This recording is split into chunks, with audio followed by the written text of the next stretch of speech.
आज के अपने इस वीडियो में पेपर 1 के बहुत ही इम्पोर्टेंट प्रश्न हैं, जो महत्वपूर्ण प्रश्न हैं वो आपको दिए जा रहे हैं। तो आप भी पूरा वीडियो देखिए और बने रहें मेरे साथ और आपके लिए काफ़ी हेल्पफुल रहेंगे। तो चलिए देखते हैं प्रश्न पहला क्या है। एक प्रभावी सूचकांक के रूप में आप निम्नलिखित में से सबसे पहले किस पर विचार करेंगे। 4 ऑप्शन दिए हुए हैं। ए, संचार के माध्यमों का चयन। बी, मूल्यांकन प्रक्रिया की योजना बनाना। सी, संचार के उद्देश्य निर्दिष्ट करना। डी, संचार के माध्यमों की पहचान करना। तो इसका राइट आंसर क्या है? डी, संचार के माध्यमों की पहचान करना। नेक्स्ट क्वेश्चन है, प्रभावी संचार में व्यतिक्रम डालने वाली कुछ रुकावटें नीचे दी गई हैं, इनमें से कौन सी रुकावट भौतिक नहीं है। ए, तीव्र संगीत, अत्यधिक गर्मी, नशे का प्रभाव, हमारे पूर्व अनुभव। तो इसका राइट आंसर क्या है? डी, हमारे पूर्व अनुभव।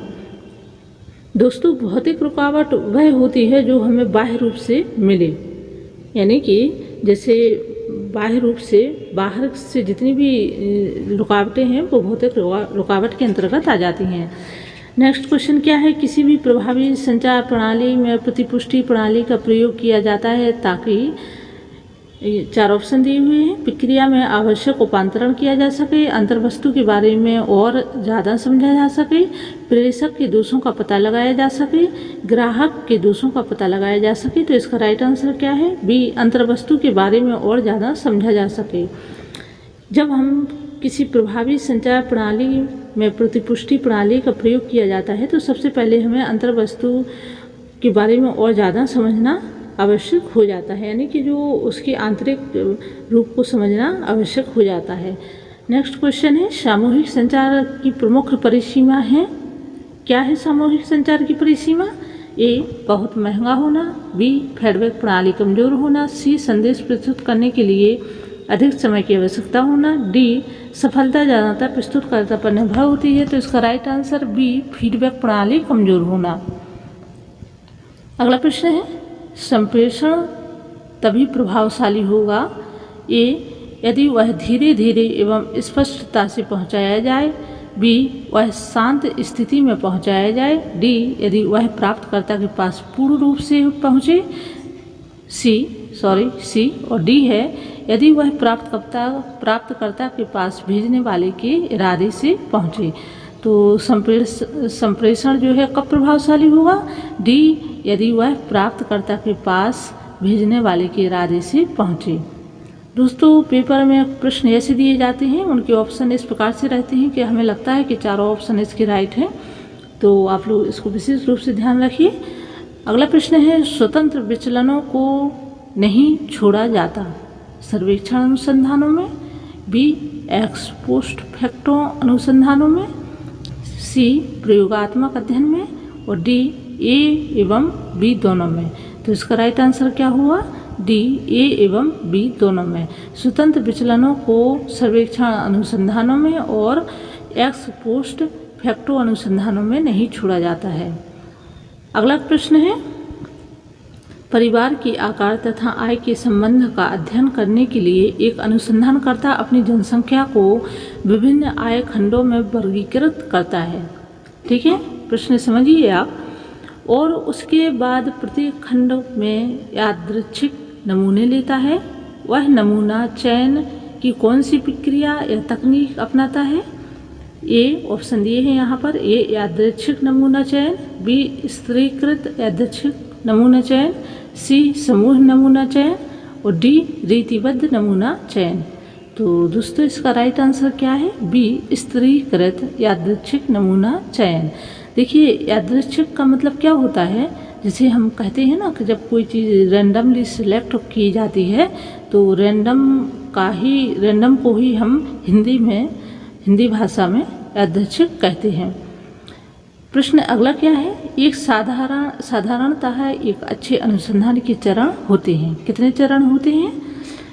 तो प्रेक्षण की योजना बनाना, निष्कर्षों का निर्वाचन करना, उद्देश्य निर्धारित करना, प्रेक्षणों का विश्लेषण करना, इन्हें इनके वास्तविक क्रम में व्यवस्थित करें। तो इसका सही क्रम क्या है? नंबर ए, इसका ए है राइट आंसर। और ए में क्या दिया गया है? सबसे पहले आएगा जो अपना थर्ड है उद्देश्य निर्धारित करना कि जब हम अनुसंधान करते हैं तो हमारा क्या उद्देश्य है, उसका पर्पज क्या है। इसके बाद आता है दूसरे नंबर पे प्रेक्षण की योजना बनाना। इसके बाद है फोर्थ प्रेक्षणों का विश्लेषण करना। और फिर है सेकंड नंबर निष्कर्षों का विवेचन या निष्कर्षों का निर्वाचन करना। ये इसका सही क्रम है। और दोस्तों मैंने इसके अनुसंधान के संबंध में एक वीडियो बनाया था, प्रीवियस वीडियो, आप लोग देख लीजिए उसको। अनुसंधान के बारे में काफ़ी अच्छा उसमें डिटेल दिया है। अगला प्रश्न क्या है, प्राकल्पना की संरचना आवश्यक नहीं है। ए सर्वे अध्ययनों में, बी ऐतिहासिक अनुसंधानों में, सी नॉर्मेटिक अनुसंधानों में, डी प्रयोगात्मक अनुसंधानों में। तो आप लोग भी इस पर राइट आंसर इसका बताइए। और इसका जो सही उत्तर है ऐतिहासिक अनुसंधानों में।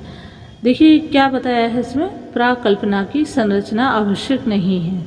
किस में नहीं है, ऐतिहासिक अनुसंधानों में प्राकल्पना की संरचना नहीं बनाई जाती है। वहाँ पर सीधे हम जो तथ्य हैं और जो भूतकालीन परिस्थितियाँ हैं उन्हीं को हम देखते हैं। अगला प्रश्न क्या है, निम्नलिखित में से कौन सा पद व्याख्यान विधि से संबंधित नहीं है। ए पूर्व तैयारी, बी मूल्यांकन, सी प्रस्तुतिकरण, डी प्रयोग।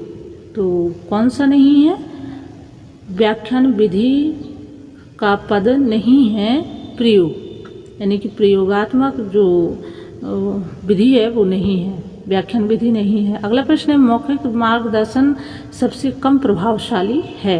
तो इसका सही उत्तर है हुनर में के शिक्षण में।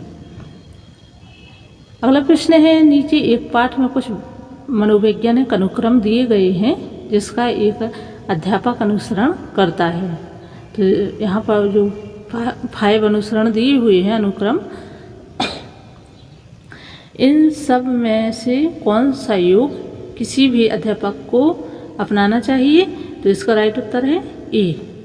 और ए में क्या क्रम दिया है, 1, 2 और 3, परिचित से अपरिचित, सामान्य से गूढ़ और पुरस्कारात्मक। अगला प्रश्न क्या है, एक अध्यापक को कक्षा में निम्नलिखित में से क्या अपनाना चाहिए। तो इसका सही उत्तर है, देखिए 4 ऑप्शन दी हुई है यहाँ पर और इसका राइट आंसर है ए सुस्पष्ट और सामान्य आवाज़। एक अध्यापक के लिए सबसे महत्वपूर्ण होता है कि उसकी आवाज़ सुस्पष्ट क्लियर हो और सामान्य मीडियम आवाज़ हो। अगला प्रश्न है, अध्यापक शिक्षण सामग्री का उपयोग करता है क्योंकि 4 ऑप्शन दिए हुए हैं यहाँ पर। इससे शिक्षण कार्य रुचिकर बनता है, इससे शिक्षण कार्य छात्रों के बोध स्तर का बनता है, इससे छात्रों का ध्यान आकर्षित होता है और वह इसका उपयोग करना चाहता है। देखिए दोस्तों, यहाँ पर हमें ऐसा लग रहा है कि चारों ऑप्शन ये सही हैं, लेकिन इसका जो सही उत्तर होगा क्या, बी, इससे शिक्षण कार्य छात्रों के बोध स्तर का बनता है। दोस्तों आज की वीडियो में आप लोगों को मैंने इम्पोर्टेंट प्रश्न दिए, आप लोग इनको पढ़िए और अपनी तैयारी और अच्छे से आपकी हो सकेगी। Thank you.